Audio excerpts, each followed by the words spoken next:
Rồi xin chào tất cả các bạn nha. Ở cái video này thì cái phần đầu tiên chúng ta sẽ tìm hiểu về cái mạch điện tử điều khiển về nhiệt độ đóng ngắt. Và cái phần sau thì chúng ta sẽ độ chế lại một chút, tinh chỉnh nó lại để nó có thể đáp ứng được cái nhu cầu của chúng ta ha. Rồi bây giờ phần đầu tiên mình nói về phần đầu tiên trước. Thì đây là một cái mạch điều khiển nhiệt độ đóng ngắt thông qua một cái relay. Thì ở đây mình có cái thông số của nó. Ở đây là nó đang sử dụng điện áp là 5V ha. Khoảng nhiệt độ nó điều khiển được là âm 50 cho tới 120 độ C.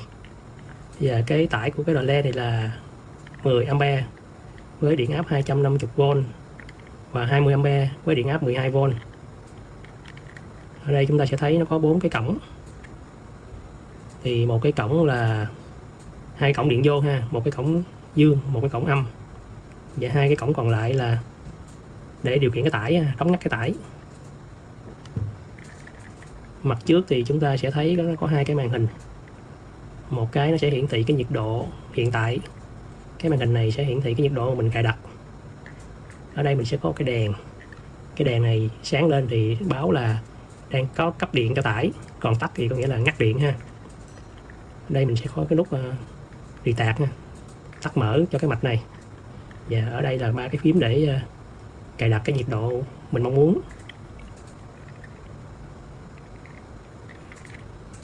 Ở đây mình có một cái đầu dò, cái sensor để đo cái nhiệt độ môi trường ha, và nó sẽ đóng ngắt được khi nhiệt độ mà thay đổi theo cái thông số mà mình cài đặt.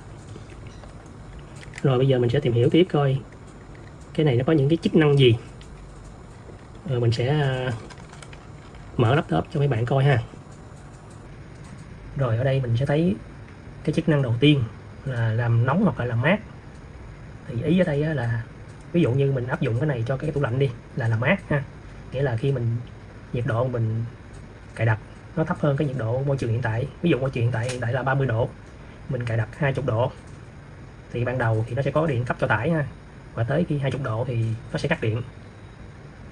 Rồi nếu mà làm nóng á, thì ví dụ nhiệt độ môi trường là 30, mình cài đặt là 70 độ thì ban đầu nó sẽ đóng vào le cấp điện cho tải, và khi tới nhiệt độ mình cài đặt là 70 độ thì nó sẽ ngắt ha. Rồi chức năng thứ hai là B1, nó ghi là nhiệt độ cho phép sai lệch so với nhiệt độ cài đặt. Thì ý nghĩa là ví dụ như 20 độ làm lạnh thì nó sẽ ngắt điện cấp cho tải. Thì ví dụ ở đây mình set cái chức năng B1 là mình set 5 độ đi, thì phải tới 25 độ, chênh lệch 25 độ cho tới 25, từ 20 tới 25 chênh lệch 5 độ thì lúc đó nó mới đóng cái relay cấp điện cho tải lại ha. Đó là chức năng thứ hai. Rồi chức năng thứ ba và thứ tư thì là mình cài đặt cái nhiệt độ, cái ngưỡng nhiệt độ thấp nhất và cao nhất thôi, không có gì đặc biệt. Rồi chức năng kế tiếp là hiệu chuẩn sai lệch nhiệt độ, có nghĩa là ví dụ như nhiệt độ môi trường hiện tại là 33 độ nhưng cái cảm biến này nó bị sai số, nó báo chỉ có 30 độ thôi, thì mình có thể tăng thành 33 độ cho nó đúng với nhiệt độ môi trường. Cái này thì nó cũng có ý nghĩa đó. Ví dụ như mình bỏ cái đầu báo nhiệt độ này trong cái tủ quần áo đi, thì cái tủ lúc nào nó cũng đóng kín thì nó hầm hơi hơn, thì nhiệt độ nó thường nó sẽ cao hơn nhiệt độ môi trường. Thì có thể mình lúc đó mình sẽ chỉnh lại cho nó bằng cái nhiệt độ môi trường để mình dễ kiểm soát, dễ thiết lập cái thông số cài đặt.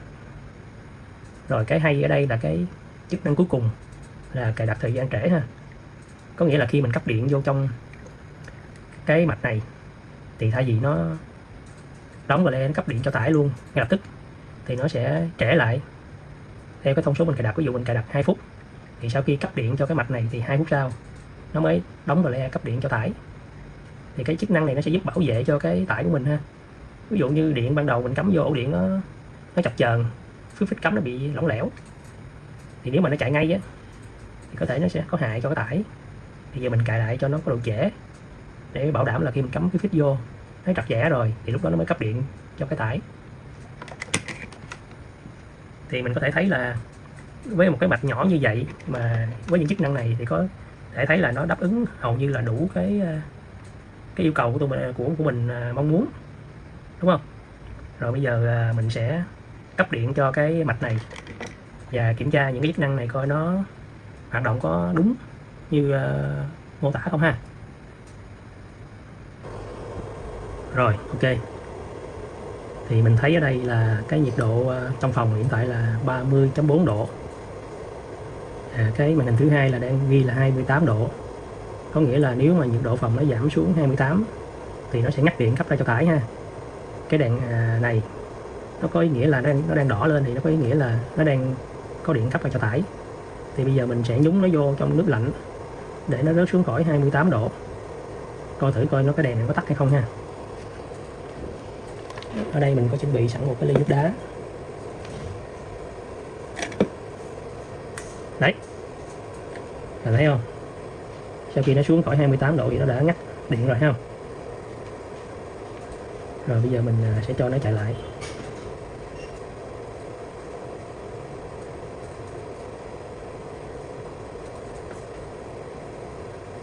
Rồi thì trên là hiện tại là mặc định đó là trên lệch 2 độ thì nó chạy lại ha.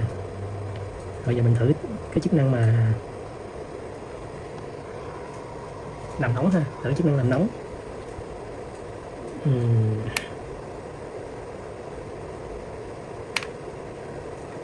Đây, chuyển qua làm nóng ha.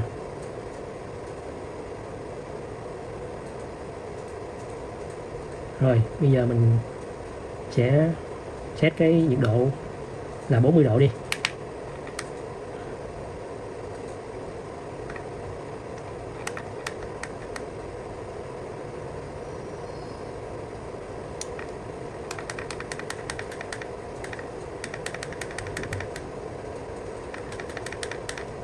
Rồi ok, mình sẽ dùng cái bật lửa, mình hơ cái đầu giò này ha, cho nó tăng tới 40 độ.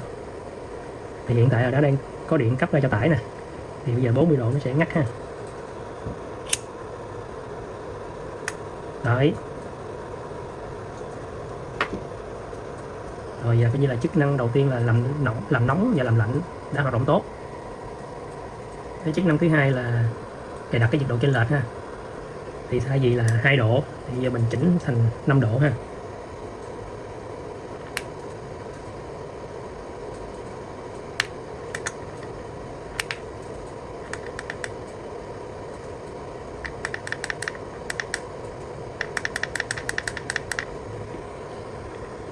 Rồi bây giờ mình sẽ nhúng cái đầu giò này vô nước đá, mình sẽ chỉnh nó xuống 20 độ đã.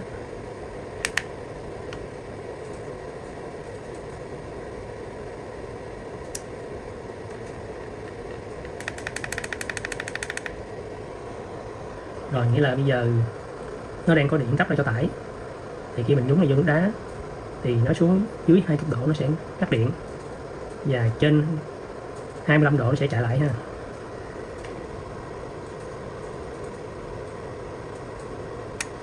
Rồi nó ngắt điện rồi đó.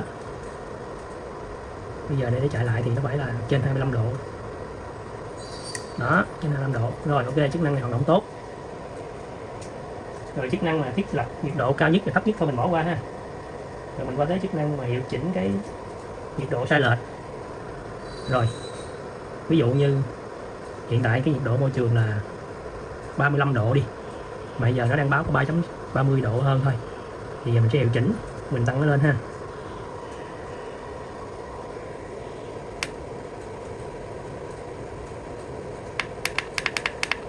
Rồi mình tăng nó lên 5 độ, lệch 5 độ.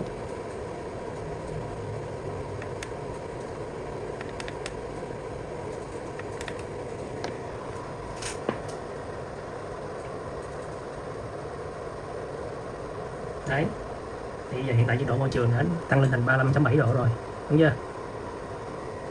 Rồi giờ mình test cái chức năng cuối cùng là nó tạo độ trễ ha. Bây giờ mình sẽ chỉnh đến 1 phút.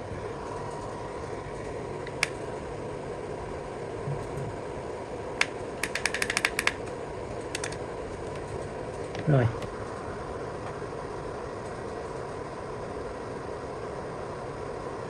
giờ mình thấy cái đèn chỗ này nó đang chớp tắt ha, thì phải 1 phút sau nó mới cấp điện cho tải.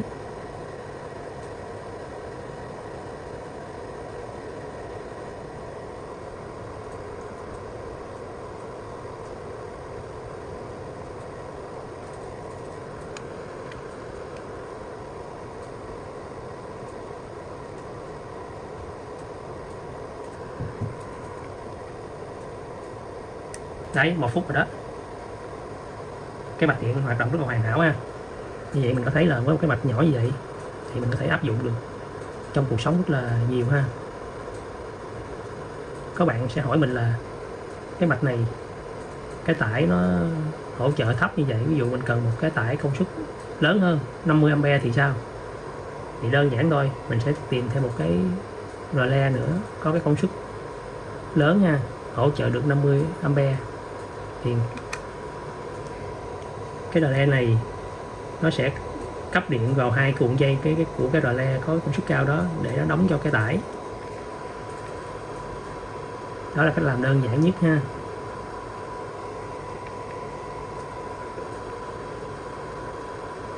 Rồi coi như là mình xong cái phần mà giới thiệu sơ về cái chức năng của cái mạch này.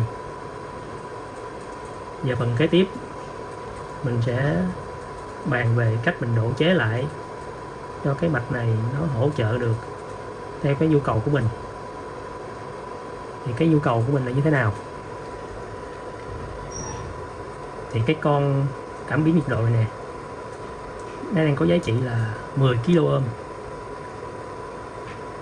trong khi cái tủ lạnh của mình á, cái con cảm biến nhiệt độ á, nó chỉ có 1.6 kΩ thôi. Thì nếu như mình gắn cái mạch này vô cái tủ lạnh thì mình phải khoan đục để mình tìm cách mình nhét cái cảm biến này vào cái vị trí phù hợp ha. Thì nó mất zin cái tủ đi. Nhiều khi khoan đục thì đụng chạm vô nó xì ga này nọ nữa. Thì bây giờ mình muốn là tái sử dụng lại cái con cảm biến nhiệt độ 1,6 kg ở trong cái tủ lạnh thì mình bắt buộc mình phải coi cái mạch này nó như thế nào và mình độ chế lại. Thì cái đó là cái mà mình mong muốn ở cái phần sau này.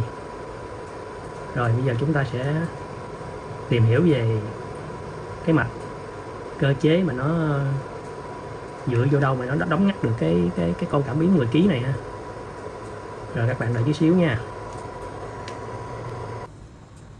Rồi bây giờ ở đây mình tập trung mình nói vô cái phần giá trị, thay đổi giá trị của con cảm biến thôi ha. Mấy những cái râu ria còn lại mình bỏ qua hết. Thì như hồi nãy mình có nói đó là cái mạch này, cái con cảm biến đi theo nó là cái con cảm biến có giá trị là 10 kΩ. Đây trên cái hình laptop nè, có gì 10 kΩ. Đây mình thấy có hai cái cực ha, là tương ứng cho cái dắt điện này nè, nó cấp ra cho cái cọng dây cảm biến này. Thì cái con này là nó sẽ có cảm biến là 10 kΩ. Thì bây giờ á, cái tủ lạnh mình, cái con cảm biến này nó có 1.6 kg thôi. Thì nếu mà mình gắn cái con cảm biến đó vô cái dắt này thì nó chắc chắn nó sẽ báo lỗi ha. Giờ làm sao để mình có thể gắn cái con cảm biến đó 1.6 vô đây mà cái mạch này vẫn hoạt động được theo đúng cái nhiệt độ của môi trường? Thì thông thường nó sẽ có một cái con điện trở có giá trị bằng với cái giá trị của cái con cảm biến này để nó tạo thành một cái cầu phân áp trong mạch điện, để nó lấy cái điện áp này nè, cái điện áp chỗ này nó chia hai, nó sẽ đưa vô cái con MCU này. Rồi mỗi khi mà cái giá trị này nó thay đổi, nó sẽ làm thay đổi cái điện áp đưa vô cái con MCU này để nó biết được cái nhiệt độ của môi trường là bao nhiêu. Như vậy thì nhiệm vụ mình là sao? Mình phải tìm được cái con điện trở có giá trị là 10 kΩ ở trên đây và thay nó bằng cái con điện trở có giá trị là 1.6 kg cho giống cái tủ lạnh ha.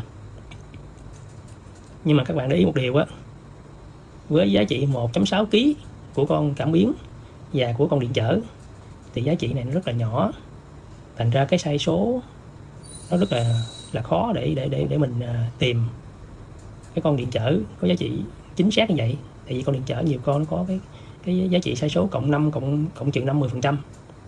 Thì cái chỗ này cho đơn giản nhất là mình sẽ tìm cái con biến trở.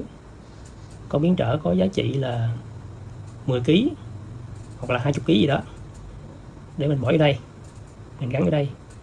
Sau đó mình cấp điện vô, bắt đầu mình sẽ dặn, mình lấy cái tua vít nhỏ nhỏ mình dặn, mình điều chỉnh cái con biến trở này cho đến khi mà nó báo đúng cái nhiệt độ của hiện tại của môi trường là ok. Bước 1.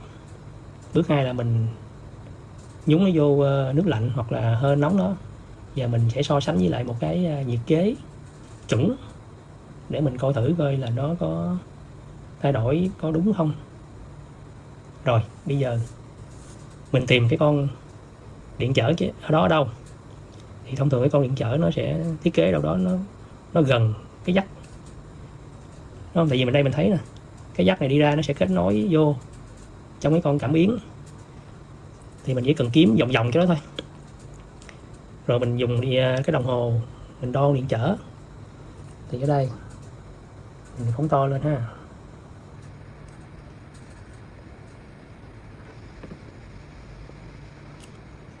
Thì ở đây mình sẽ thấy một cái con điện trở dáng bé xíu ở đây, nó có giá trị là 9.9 kg, coi như mình làm tròn là 10 ha. Rồi mình sẽ tháo cái con điện trở này ra và mình thay vào một con biến trở có thể điều chỉnh được từ 0 cho tới 10 kg. Nói chung là mình phải điều chỉnh được đâu đó nó từ 0 cho tới 1.6 đó, nó sẽ phải có con số vòng vòng 1.6 kg trong đó. Thì mình dùng con biến trở 10 kg hoặc 15 kg, 20 kg gì đó. Rồi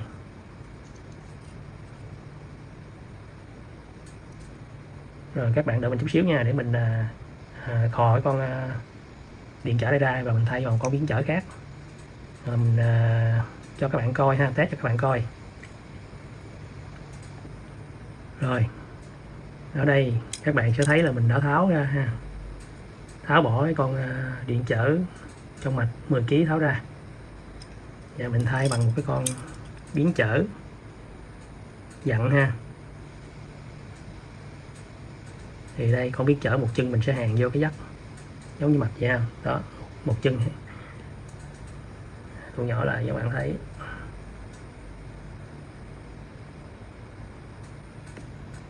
Rồi một chân của con biến trở sẽ hàn vô cái dắt của cái sensor. Rồi chân còn lại của con biến trở thì mình hàn vô cái cực âm ha. Ở đây chân còn lại đây cái cọng dây này đó, mình hàn vô cái cực âm nè. Rồi hai dây điện này là hai dây cộng trừ đi vô ha. Ok, bây giờ mình sẽ cắm điện mình test cho mấy bạn coi ha. Rồi cái tủ lạnh này, cái con sensor nó có 1.6 kg, mình cắm vô đây nha. Đó. Hiện tại nó đang báo là 24.9 độ. Tại vì cái tủ lạnh này nó đang chạy lạnh ha. Rồi chiều mình có chạy lạnh để mình kiểm tra. Thì giờ nó đang có cái lạnh ra, nó báo 24.9. Bây giờ mình bật cái nắp lên.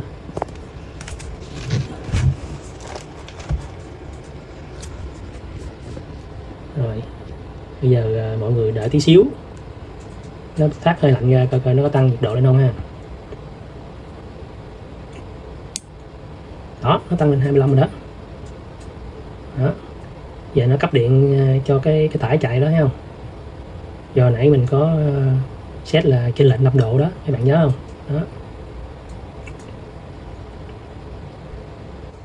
Bây giờ mình sẽ tiến hành mình tháo cái con biến trở ra, mình đo thử coi cái giá trị nó là bao nhiêu nha, có phải 1,6 kg hay không.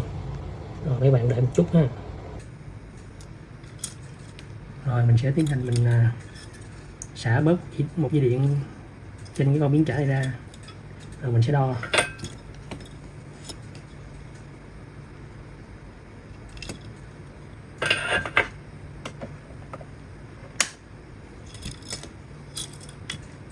Rồi mình sẽ tiến hành đo hai cái chân của con biến trở này nó bao nhiêu ký ha.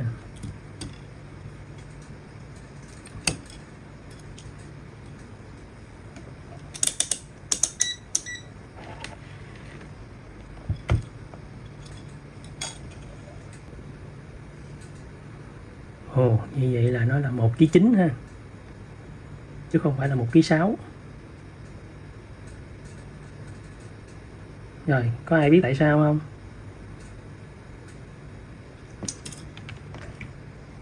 Để mình giải thích ha.